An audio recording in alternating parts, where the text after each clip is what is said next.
K M Rafia অর্নি, আপনি লিখেছেন, আমি একজন বিশ্ববিদ্যালয় পড়ুয়া মেয়ে হিসাবে বর্তমান প্রেক্ষাপটে কিভাবে নবীজি সাল্লাল্লাহু সাল্লামের আদর্শে জীবন গঠন করা যায়, কিভাবে ইমানি শক্তি বৃদ্ধি করা যায়, একটু বিস্তারিত আলোচনা করলে উপকৃত হতাম।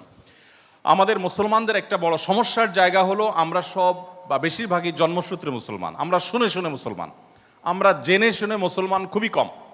আপনারা সবাই আমাদের এই দেশের মানব জাতির ভবিষ্যৎ কর্ণধার, আপনাদের দিকে তাকিয়ে আছে গোটা দেশের মানুষ। আপনারাই এ দেশের হাল ধরবেন, আমাদের ভবিষ্যৎ আপনারা হবেন। একজন মুসলমান তরুণ হিসেবে আপনাদেরকে জেনে শুনে মুসলমান হওয়ার চেষ্টা করতে হবে। যে বোন প্রশ্ন করেছেন আমি তাকে বলতে চাই এবং তার পাশাপাশি আপনাদেরকেও বলতে চাই যে নবী করিম সাল্লাল্লাহু আলাইহি সাল্লামের আদর্শের আলোকে জীবনকে ধারণ করতে হলে ইসলামী জ্ঞান অর্জনের কোনো বিকল্প পথ আমাদের সামনে খোলা নেই। আপনি একজন মুসলমান হিসাবে অবশ্যই আপনাকে কোরআন এবং হাদিসের জ্ঞান অর্জন করতে হবে, যেটুকু একজন মুসলমান হিসাবে না হলে নয়, আপনার প্রয়োজনীয় জ্ঞানটুকু আপনাকে অর্জন করতে হবে।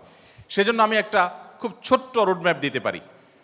প্রথমত, একজন মুসলমান হিসাবে আপনি একটা কোরআনে কারিমের বঙ্গানুবাদ, একটা বাংলা অনুবাদ বা ইংলিশ অনুবাদ, একটা অনুদিত কোরআনে কারিমের একটি গ্রন্থ, একটি কপি আপনার কাছে থাকতে হবে। ভালো হয় যদি সংক্ষিপ্ত ব্যাখ্যা বা বিশ্লেষণ সহকারে থাকে। অবশ্যই আপনার আশেপাশে থাকা কোনো ভালো আলেম, কোনো মসজিদের ইমাম, তাদের পরামর্শ আপনি গ্রহণ করতে পারেন। এক্ষেত্রে কোরআনে কারিম শুরু থেকে শেষ পর্যন্ত একবার যদি আপনি পড়ে শেষ করেন, তাহলে সেক্ষেত্রে ইসলাম সম্পর্কে একটা পরিপূর্ণ ধারণা আপনার হবে এবং আপনার ইমান বৃদ্ধি হবে। আল্লাহ বলেছেন, ওয়াইদা তুলিয়াত আলাইহিম আয়াতুহু যাদাতুহুম ঈমানা। আল্লাহর আয়াত যখন পাঠ করা হয় কারোর কাছে, কেউ যদি পাঠ করে, শুনে, পড়ে, বুঝে, তখন তার ইমান বৃদ্ধি পায়। তো এই জন্য কোরআনে কারিম পাঠের কোনো বিকল্প নেই। আসুন্নাহ ফাউন্ডেশন থেকে আমরা প্রায় সময় ইসলামী জ্ঞানের নানা প্রতিযোগিতার আয়োজন করে থাকি। আপনারা অনেকে শুনেছেন যে আমরা গত কয়েক মাস আগে, গত রমজান মাস থেকে আমরা একটি কম্পিটিশন এর ঘোষণা করেছি। সেটি হলো কোরআনে কারিমের পাঠ ও প্রতিযোগিতা। অর্থাৎ আমরা চাই যে একজন মুসলিম হিসাবে আমাদের নারী পুরুষ সবাই আমরা পুরো কোরআনটা শুরু থেকে শেষ পর্যন্ত একবার অন্তত পড়ে দেখি আল্লাহ কি বলেছে। এবং এই জন্য আমরা একটা প্ল্যান দাঁড় করিয়েছি যে 2024 সাল, এই পুরো বছরটাকে আমরা কোরআন বর্ষ ঘোষণা করেছি এবং প্রতি 2 মাসে 6 পারা করে কোরআনে কারিম তেলাওয়াত করার জন্য আমরা সিলেবাস ধার্য করেছি। এর ধারাবাহিকতায় আমাদের 3য় ধাপের পরীক্ষা হয়ে গেল মাসের শেষ সপ্তাহে, আর 4র্থ ধাপের পরীক্ষা হবে সামনে নভেম্বরের শেষ সপ্তাহে। যে কেউ এই 4র্থ ধাপ থেকে অংশগ্রহণ করতে পারবেন। 4র্থ ধাপে 19তম পারা থেকে নিয়ে 24তম পারা পর্যন্ত এই 6টি পারা কোরআনে কারিম বাংলা অনুবাদ আপনি পড়বেন বা যে কোনো ভাষায় অনুবাদ আপনি পড়বেন। আপনাকে অনলাইনে আমাদের নিজস্ব ওয়েবসাইটে, আগে আমরা একসময় গুগলে পরীক্ষা নিতাম, সেখানে নানামুখী জটিলতা তৈরি হয়েছে। নিজস্ব ওয়েবসাইটে আমরা ইনশাল্লাহ পরীক্ষা নিব। সেখানে আপনার কাছে 100 MCQ প্রশ্ন দেওয়া হবে।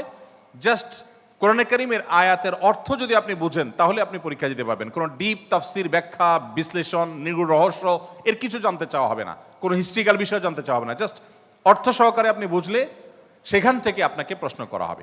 সেই প্রশ্নগুলো উত্তর যারা সঠিক দিতে পারবে তাদের জন্য 15 লক্ষ টাকা পুরস্কারের ব্যবস্থা আমরা রেখেছি। এর মধ্যে প্রথম 3 জন যারা হবেন তাদের জন্য ওমরা করে আসার সম্পূর্ণ ব্যবস্থা এখানে পুরস্কার আওতায় রাখা হয়েছে, আলহামদুলিল্লাহ। তো আমি আশা করব আপনারা অনেকেই টকবগে যুবক এবং তরুণ, আপনারা শিক্ষার্থী মানুষ, আপনারা এই প্রতিযোগিতায় অংশগ্রহণ করবেন এবং ভালো ভালো পুরস্কারগুলো আপনাদের জন্য আপনারা করবেন। দ্বিতীয় পুরস্কার হিসাবে আমরা রেখেছি 50,000 টাকার বই, একটা ফ্যামিলি লাইব্রেরি। একটা ফ্যামিলিকে সুসজ্জিত করবার জন্য ইসলামিক যত বইয়ের প্রয়োজন, শিশুদের উপযোগী, নারীদের উপযোগী, পেশাজীবীদের উপযোগী, বিভিন্ন রকমের যত গ্রন্থের প্রয়োজন আছে, একটা কমপ্লিট পারিবারিক লাইব্রেরি আমরা উপহার হিসাবে দিব যারা দ্বিতীয় স্থান অর্জন করবে। তো এইভাবে আরও নানামুখী পুরস্কারের ব্যবস্থা আছে। 15 লক্ষ টাকার বিশাল বড় পুরস্কার অ্যারেঞ্জমেন্ট। তো এখানে আপনি অংশগ্রহণ করতে পারেন। নিজে নিজে পড়া হয় না, একটা কম্পিটিশনের মাধ্যমে পুরো কোরআনটা আপনার পড়া হয়ে যাবে।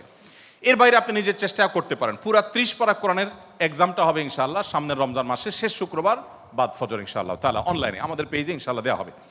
এর বাইরে আপনি নবী সাল্লাল্লাহু আলাইহি সাল্লামের আদর্শকে ধারণ করবার জন্য দ্বিতীয় যে কাজটি করবেন তা হলো, একবার, আমি যেটা আমার বক্তব্যে বলেছি, একবার রাসূল করিম সাল্লাল্লাহু আলাইহি সাল্লামের পুরো জীবনীটা পড়বেন শুরু থেকে শেষ পর্যন্ত। কোরআনে কারিম শুরু থেকে শেষ পর্যন্ত একবার, নবী সাল্লাল্লাহু আলাইহি ওয়াসাল্লামের জীবনীটা একবার। এই দুটি জিনিস আপনি যদি করেন, তাহলে সেক্ষেত্রে আপনি আল্লাহর উপরে ভরসা রেখে নিশ্চিত জেনে নিতে পারেন যে আপনার ঈমান শুধু বৃদ্ধি পাও না, আপনার ঈমান আপনাকে রীতিমতো পরিচালিত করবে, আপনাকে গাইড করবে। আপনি অনুভব করবেন যে কোরআন এবং সিরাত পাঠ করার আগের ইসলাম আর পরের আপনার মুসলমান হিসেবে লাইফ আসমান এবং জমিন পার্থক্য। অতএব এই দুটি জিনিস আমি আপনাদেরকে করার জন্য অনুরোধ করব। তৃতীয়ত, মুসলমান হিসেবে আপনার পাঠ্য তালিকায় নবী সাল্লাল্লাহু আলাইহি সাল্লামের হাদিসের সংকলন একটা থাকতে পারে, যে কোনো একটা সংকলন, যেমন রিয়াদুস সালেহিন আছে ইমাম নববীর সংকলন। ভারতবর্ষে অনেকগুলো ভালো ভালো সংকলন হয়েছে। কোন একটা হাদিসের সংকলন আপনার কাছে থাকলেও প্রতিদিন একটা করে হাদিস আপনি পড়লেন 5 মিনিট সময় নিয়ে, এভাবে আপনি একটা সময় এটাও পড়ে শেষ করলেন। চতুর্থত, একটা মাসআলার কিতাব থাকলেও কোনো একজন আলিমের পরামর্শ দিয়ে নিলেন। এই 4 ধরনের বই যদি আপনার কাছে থাকে এবং পড়ে শেষ করেন, ইসলামের বেসিক বিষয়গুলো ইনশাআল্লাহ আপনার চলে আসবে, আমি আশা করছি।